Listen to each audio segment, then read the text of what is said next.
एक ऐसे शख्स थे जिन्होंने नेशनल लेवल पर, सिंगल पर्सन थे आप, जिन्होंने राजौरी JNK को रिप्रेजेंट किया था नेशनल लेवल। सर देखो, वो नेशनल लेवल पे बहुत बड़े बड़े इवेंट्स होते थे जिनमें हमें विशाल साहब लेके जाते थे और वहाँ पे हम बड़ी कामयाबी से अपने जम्मू कश्मीर को रिप्रेजेंट करते थे।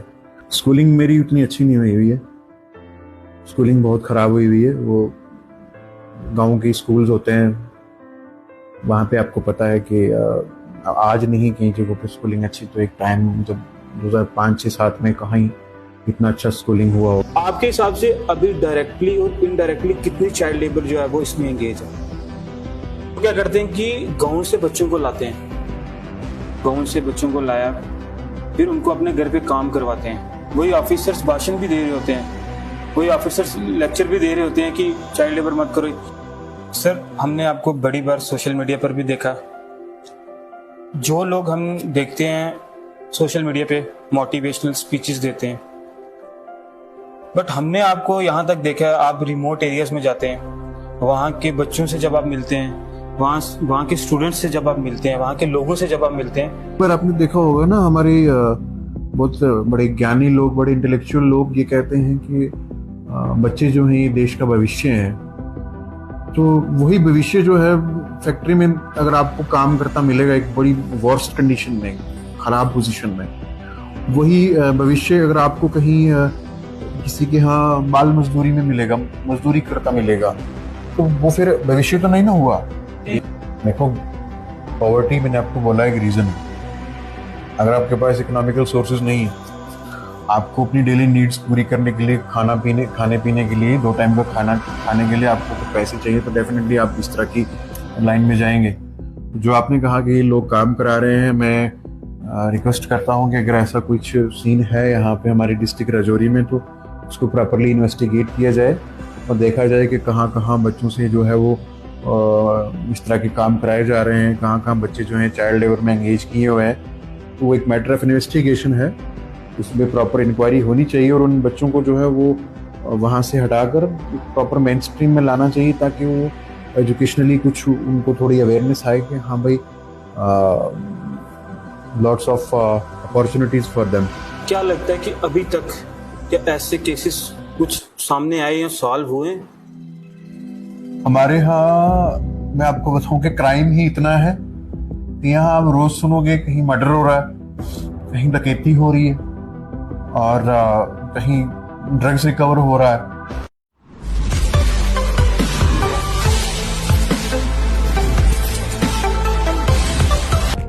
आप सभी का स्वागत है एक बार फिर से आपका अपना शो, आपका अपना podcast show the Himalayan talk show the voice of Rajouri में। आज की स्पेशल पॉडकास्ट में हमारे साथ बातचीत करने के लिए एडवोकेट मोहम्मद अशफाक शाहजेब जी हैं। मोटिवेशनल स्पीकर कहा जाता है इनको। इनकी लिखी हुई कोटेशंस हम पढ़ते हैं। एक छोटे से गांव से लेके नेशनल लेवल तक इन्होंने एक ऐसी अचीवमेंट हासिल की और नेशनल लेवल में इन्होंने परफॉर्म किया। बिल्कुल इनसे बातचीत करेंगे और पर्सनल लाइफ के बारे में जानेंगे और कुछ टॉपिक्स को लेकर इनसे बातचीत करेंगे। सर नमस्कार सर, स्वागत है आपका द हिमालयन टॉक शो, हमारा पॉडकास्ट चैनल में। आज आपने अपना प्रीशियस टाइम दिया हमें। बड़ी बार आपको सोशल मीडिया पे भी हमने देखा, बहुत सी ग्राउंड लेवल जितनी भी एक्टिविटीज़ होती है हमने वहाँ पर भी आपको वॉच किया। आज आपने अपना टाइम दिया, आज आपकी बायोग्राफी के बारे में जानेंगे कि किस तरह की स्ट्रगलिंग लाइफ रही है आपकी। शुक्रिया आशीष जी, आपने अपने प्लेटफॉर्म पे मौका दिया। आपने जहाँ तक स्ट्रगल की बात की, तो स्ट्रगलिंग फेस तो हर इंसान की लाइफ में होता ही है और तो चाइल्डहुड से ही इंसान जब पैदा होता है तो स्ट्रगल शुरू हो जाता है। तो जिस तरह से आपने बात करी कि एक मैं आपको कहूँ कि कुछ पैरामीटर्स होते हैं जिन पे इंसान स्ट्रगल करता है। या तो आपको फैमिली से इंस्पिरेशन मिलती है, या लाइफ में आप इतनी चीज़ें देख लेते हैं कि आपको लगता है कि नहीं अब करो या मरो वाली कंडीशन हो जाती है कई बार। आप फिर इंसान ट्रैक पकड़ जाता है कुदरती, तो फिर उस ट्रैक पे जब इंसान चलने लगता है तो फिर इंसान को धीरे धीरे छोटी छोटी अचीवमेंट्स जो होती हैं वो मिलने लगती हैं। फिर इंसान एक बेटर पोजीशन में आ जाता है और स्ट्रगल ऑलवेज इंसान की लाइफ में रहता है, क्योंकि कई बार आपने देखा होगा कि लोग कहते हैं कि कोई इंसान सक्सेसफुल हो जाता है जब तो उसकी लाइफ से स्ट्रगल खत्म हो जाता है। मैं ये मानता हूँ कि जिसकी लाइफ से स्ट्रगल खत्म हो गया उसकी ऑलमोस्ट लाइफ बोगस हो जाती है, बिल्कुल डल हो जाती है। एक छोटे से गाँव से आपका सफ़र स्टार्ट हुआ और एक नेशनल लेवल पर आपने अचीवमेंट्स ली। क्या पर्पस था उसके पीछे? फैमिली बैकग्राउंड आपका क्या था कि आपकी फैमिली में कोई और भी ऐसे पर्सन थे जिन्होंने नेशनल लेवल पे परफॉर्म किया या अचीवमेंट्स ली? देखिए, फैमिली में तो ऐसी कोई थी नहीं मेरी बैकग्राउंड। और हाँ, कुछ दोस्त, कुछ टीचर्स ऐसे मिले मुझे जिन्होंने मुझे नेशनल लेवल तक पहुंचने के लिए, यानी नेशनल लेवल तक नाम बनाने के लिए, वहाँ तक रिकॉग्निशन बनाने के लिए मेरे को हेल्प करा। तो फैमिली में तो ऐसा सच बैकग्राउंड थी नहीं, क्योंकि बिकॉज हमारे यहाँ हम जो ट्राइबल फैमिलीज से आते हैं, तो ट्राइबल फैमिलीज में ऐसा इतना एक्सपोजर होता नहीं है। लेकिन जब आप मेन स्ट्रीम में आते हैं तो टीचर्स आपको मिल जाते हैं अच्छे। मैं नाम लेना चाहूँगा, मैं जब कॉलेज लेवल पे था तो एक मेरे बड़े अच्छे दोस्त हुआ करते थे, अल्ताफ़ भाई। तो उन्होंने मेरे को काफ़ी हेल्प किया, लिटरेरी बहुत हेल्प करते थे। फिर एक मेरे कॉलेज लेवल पे टीचर्स बड़े बेहतरीन होते थे। मैं नाम लेना चाहूँगा मिस प्रोफेसर सीमा बाहू, और एक उर्दू के प्रोफेसर होते थे गवर्नमेंट डिग्री कॉलेज रजौरी से, अब्दुल हक साहब। और वहीं एक प्रिंसिपल रिटायर्ड प्रिंसिपल होते थे जो आज रिटायर हो गए हैं अपनी सर्विसेज से, जनाब शबीर हुसैन शाह साहब। और कुछ और उस हादसा कराम थे जिनका मैं नाम नहीं ले पा रहा हूँ, मेरे माइंड से स्किप हो चुका है। इन लोगों ने बहुत बड़ा जो है वो रोल प्ले किया मेरे को ग्रूम करने में, एक बेहतर पोजीशन में लाने के लिए। और जब मैं यूनिवर्सिटी में पहुंचा तो यूनिवर्सिटी में वहाँ पर मेरे एक बहुत अच्छा दोस्त हुआ करता था, बल्कि 2-3 फ्रेंड होते थे मेरे। आदिल शफी नाइक, मैं उसका नाम लेना पसंद करूँगा।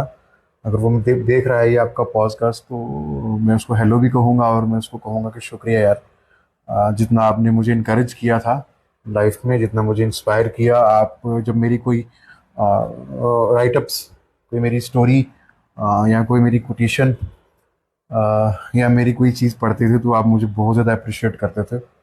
और वो एक वाहिद ऐसा शख्स है कि जिसने मेरी चीज़ों को अप्रिशिएट किया, मेरे को अप्रिशिएट किया, और उन्होंने कहा कि हाँ भाई आप कहीं ना कहीं पहुंच सकते हैं। उसके बाद मेरे साथ अपना वहाँ पे ही मेरे रूम मेट हुआ करते थे डॉक्टर इश्तियाक अहमद मिसबा। वो अब दिल्ली यूनिवर्सिटी से पीएचडी कर रहे हैं और इंशाल्लाह वो फारिग हो चुके हैं। और उनका बहुत बड़ा कंट्रीब्यूशन, इंस्पायर करते थे। कोई भी इवेंट होता था अगर कहीं भी, तो स्पेशली उस इवेंट का फ़ोन करके मुझे बताते थे कि हाँ भाई आज ऐसा इवेंट है तो आप पार्टिसिपेट करेंगे। तो मैं बड़ी खुशी से उनके कहने पे जो है वो चीज़ें, उनकी बात को मैं काफ़ी सीरियसली लेता था। और उसके बाद मेन पर्पज़ अगर आप देखें तो नेशनल लेवल की रिकॉग्निशन जो थी मेरी, जो मैंने वहाँ तक अचीव किया, या जो मुझे नेशनल लेवल पे एक पहचान मिली बढ़िया, वो उसके एक वाहिद हकदार हैं जनाब विशाल पहाड़ी साहब, जिन्होंने मुझे सबसे पहले थिएटर के साथ कनेक्ट किया। फिर उसके साथ साथ मुझे अपने स्किल्स इम्प्रूव करने का मौका दिया, और जो उनके पास था, क्योंकि वो खुद भी नेशनल अवार्डी थे। आपने एज अ थिएटर आर्टिस्ट भी काम किया, हमने आपको स्टेट लेवल पे भी परफॉर्म करते देखा, डिस्ट्रिक्ट लेवल पे भी देखा, नुक्कड़ नाटक आप परफॉर्म करते थे अपने टीम के साथ, और काफ़ी यूथ जो आपने रजौरी की आपने उसमें जोड़ी भी। और मैं स्पेशली थैंक करना चाहूँगा विशाल पहाड़ी सर का, जो हर बार नए यूथ को चांस देते हैं अपने रंगमंच थिएटर में परफॉर्म करने के लिए। उन्हीं में से आप भी थे जिन्होंने नेशनल लेवल तक भी परफॉर्म किया। और जब हम आपकी प्रोफाइल सर्च कर रहे थे, जब हमने आपके बारे में सुना, हमने यहाँ तक सुना कि आप एक ऐसे शख्स थे जिन्होंने नेशनल लेवल पर, सिंगल पर्सन थे आप, जिन्होंने राजौरी जे.एंड.के को रिप्रेजेंट किया था नेशनल लेवल। सर उसके पीछे क्या कुछ कारण था, क्या रीज़न था? देखो, वो नेशनल लेवल पे बहुत बड़े बड़े इवेंट्स होते थे जिनमें हमें विशाल साहब लेके जाते थे, और वहाँ पे हम बड़ी कामयाबी से अपने जम्मू कश्मीर को रिप्रेजेंट करते थे। और बढ़िया लगता था जब आप बाहर के लोग, जो दूसरी रियासतों के लोग होते हैं, वो आपको अप्रिशिएट करें, और आप एक कम सोर्सेज में बहुत अच्छे से परफॉर्म करके कहीं आते हैं, तो जाहिर सी बात है अप्रिसिएशन तो मिलेगा ही मिलेगा आपको। ये सुना था कि जब आप छोटी क्लासेस में थे तो तब आपको 3 बार शायद स्कूल से कुछ रेस्ट्रिकेट या कुछ ऐसे वैसे करने का इशू था। उसके पीछे क्या रीज़न था? जब हमने आपके बारे में सुना तो हमने भी ये जाना कि आपसे वो क्लियर किया जाए कि उसके पीछे का मेन रीज़न क्या था? क्या आपकी लाइफ में क्या चल रहा था उस टाइम? ये तब हुआ था आई थिंक जब मैं क्लास 5 में था। तो मैं वही आपने पहले मुझे पूछा था बचपन के बारे में, तो मैं इसी चीज़ को आगे बढ़ाता चलूँगा। एक्चुअली मैं एक यूं कह लें कि डिसेबल साइकोलॉजिकली, जिसमें मैं बोल नहीं पाता था और लिखने पढ़ने में बिल्कुल कमज़ोर, काफ़ी ज़्यादा। स्कूल वालों को ये लगता था कि ये इंसान अब जस्ट अब एक फॉर्मेलिटी कर रहा है स्कूल में आने जाने की, पढ़ना लिखना तो इसे आता नहीं है, बोल भी नहीं सकता अच्छा, तो बेटर है कि इसको अब स्कूल आने का क्या फ़ायदा है, उसको एक्सपेल कर दो। मेरा नाम जो था स्ट्रक ऑफ कर देते थे वो हमेशा। तो 3 बार स्ट्रक ऑफ करा, 3 बार स्ट्रक ऑफ करा, तो मेरे पेरेंट्स को थोड़ा बुरा लगा इस चीज़ का कि अब ये क्या हो रहा है। तो उन्होंने कहा कि दोबारा आप जाके फिर से एडमिट करो इनका नाम। तो उन्होंने रिक्वेस्ट की स्कूल वालों से कि अगर नहीं पढ़ना लिखना आता तो कोई इशू नहीं है, आप इसको चलो बाकी बच्चों के साथ बैठने दीजिए। तो फिर फेलियर जो था एजुकेशनली, मैं आपको बताऊं, एजुकेशनल पॉइंट ऑफ व्यू से, कि जो फेलियर था वो हमेशा मेरे को उस टाइम में काफ़ी फेस करना पड़ता था। क्लास 8 में फेल किया, 9 में फेस किया, 10 में फेस किया। तब तक कोई रिकवरी नहीं थी। एजुकेशनली मुझे काफ़ी प्रॉब्लम होती थी पढ़ने लिखने में। तो जब क्लास 10 मैंने कहीं से किसी तरह करके क्लियर किया, तो 11 में मैं पहुंचा। तो ठीक 11 में ही, जब मैं क्लास 11th में था, तब से ही मेरी मुलाकात जो थी वो विशाल सर से हो गई थी। और वहाँ से तब से मैंने उनको फॉलो करना शुरू कर दिया था और देखना शुरू कर दिया था, और उनसे मैं इंस्पायर होता था काफ़ी। और एक बेहतरीन टीचर थे वो, और बेहतरीन एक मेंटोर मैं तो कहूँगा। मैं तो उनको वैसे भी जब उनसे मिलता हूँ या उनको कहीं कहता हूँ, तो मैं उनको एक ही नाम देता हूँ, द मेंटोर ऑफ मिलियन। यानी ऐसे मिलियन स्टूडेंट्स होंगे जो उनसे इंस्पायर हुए। सर, स्कूलिंग की बात करेंगे कि कहाँ से आपकी स्कूलिंग हुई? स्कूलिंग मेरी उतनी अच्छी नहीं हुई है, स्कूलिंग बहुत ख़राब हुई है। वो गांव के स्कूल्स होते हैं, वहाँ पे आपको पता है कि आज नहीं कई जगहों पे स्कूलिंग अच्छी, तो एक टाइम जब 2005-6-7 में कहीं इतना अच्छा स्कूलिंग हुआ होगा वहाँ पे, तो स्कूलिंग बहुत अच्छी नहीं हुई है मेरी। लेकिन उसके बाद मैंने काफ़ी अच्छा रिकवर करा हर हर पॉइंट ऑफ व्यू से, एजुकेशनली, कल्चरली, एथिकली, मॉरली, हर तरह से रिकवर करा, और जिसकी वजह से मैं आज आपके सामने बैठा हूँ आपके पॉडकास्ट में। सर, हमने आपको बड़ी बार सोशल मीडिया पर भी देखा।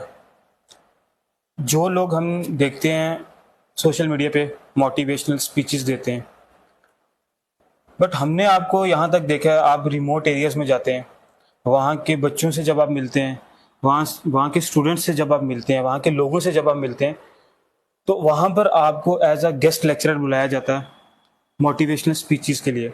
कहाँ से आपकी ये सोच आई कि अब ग्राउंड पे उतर कर लोगों को एक ऐसी स्पीचेस के थ्रू आप उनको मोटिवेट करो ताकि वो अपनी लाइफ में सक्सेसफुल हो सकें? आशीष जी, ये जब आप अपने आप पे चीज़ें फेस करते हैं ना, वो आपको एक बहुत बड़ा लेसन होता है। आपने अक्सर सुना होगा कि गोल्ड होता है सोना, तो जब तक उसको भट्टी में गर्म ना किया जाए, तो कभी आप देखेंगे कि उसकी ज्वेलरी नहीं बनती है। तो जब इंसान मुश्किलों की और परेशानियों की भट्टी में पिघलता है, तो उसके बाद जब वो अच्छा कुंदन बनता है, तो फिर उसको लगता है कि नहीं, जो मैंने फेस किया है वो कोई और फेस ना करे। और कुदरत की तरफ से फिर जब इंसान एक लंबे एक मुश्किलों के इम्तहान से निकलता है, वो एक जब लंबा सा इम्तहान होता है उसकी ज़िंदगी में, उसके बाद निकलता है, तो फिर वो कुदरत की तरफ से भी, अल्लाह की तरफ से भी ब्लेस्ड हो जाता है। तो मैं ये कहूँगा कि इसमें मेरे पास तो कोई गॉड गिफ्ट ऐसी चीज़ थी नहीं। ये तो ऊपर वाले की कर्म नवाजी इतनी अच्छी थी कि उसने पहले तो मुझे इतनी अच्छी भट्टी में तपाया। शायद बहुत सारी जगहों पे कई बार ताने सुनने पड़ते हैं आपको, आपकी किसी ऐसी बात पर कि जो समाज में ठीक ना हो, तो मुश्किलें बहुत आती हैं इंसान पे। तो तब आपके अंदर एक